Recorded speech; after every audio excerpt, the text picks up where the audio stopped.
My name is Katie Shonia, and today I'm going to talk about how playing piano or any musical instrument is similar to writing.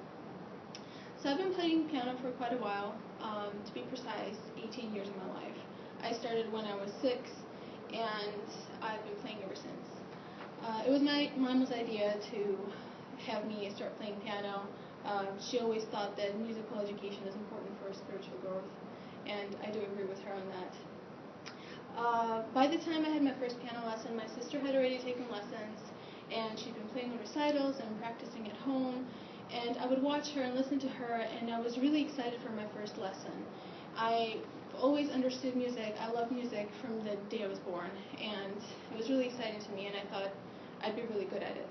And I was good at it, except for this little detail. I had no idea how difficult it would be to actually practice piano. I was always very good at expressing myself through music, but when it came to technical details, it was really challenging for me to sit in one place for 2 or 3 hours at a time and practice the same bar over and over again. I actually have a vivid memory of myself in 4th grade when I was sitting in a sofa. I've abandoned the piano that was right next to it, and I was crying. I was throwing a football fit, and I was blaming my mom for making me take the piano lessons. I told her I didn't want to do it anymore. It was too difficult for me. My mom wasn't having it. She just said, get over yourself and just go and practice. You're going to thank me later. And she was right again.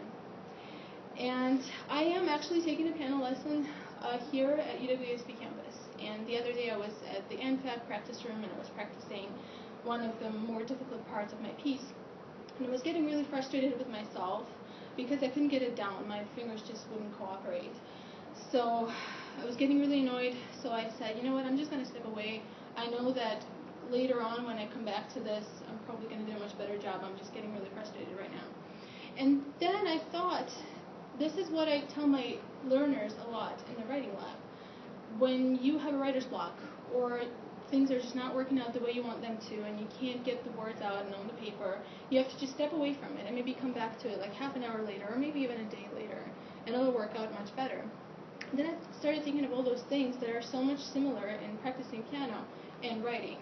For example, when you first start learning how to play piano, you first have to learn how to read the notes. It's very helpful in learning the pieces, and eventually the better you can read, the more challenging pieces you can play. So the same with writing. Before you write, when you're little, first you have to learn how to read. You have to learn the letters and the words and their meanings, and then you're able to express yourself through writing. Also, when you're actually practicing the piece, and you usually start from the beginning, work yourself to the end, you kind of get familiar with the piece, and you know what you have to work on.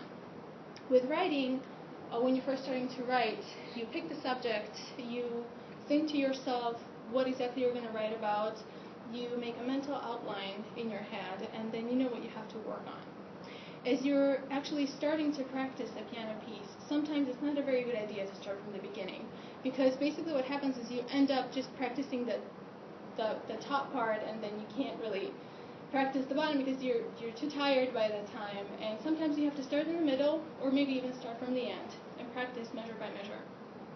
With writing also, sometimes you can't write the introduction before you've gotten to the body part, or even kind of the conclusion. You have to first know what you're going to write about. With practicing piano, another thing, there's the technical parts of it, and there's the more kind of expressive musical parts of it that you have to work on. Technical is very important. That's what your piece is kind of built on. Once you've got the technical part down, then you can actually express yourself and your emotions and how you actually feel the piece.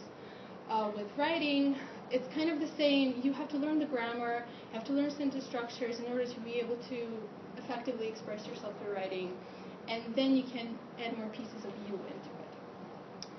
Once you're ready to perform your piece in front of people, very nerve-wracking situation, just like right now, which is why my face is getting so red. With writing, it's kind of the same. It's very nerve-wracking to show your writing to somebody else. It's almost like you're performing in front of that person who's reading your piece. With piano, or any kind of instrument, when you're performing, the way the audience is going to perceive your performance depends entirely on the audience and their experiences and their background. And the same with writing, as we've learned through James G., who said that our perception of words, their meanings, depends entirely on our experience and the way we're brought up. Finally, if we just compare music and writing, to me music is an expression of emotion, of feeling, or information through music. And what is writing if not another way of expressing yourself? That's it.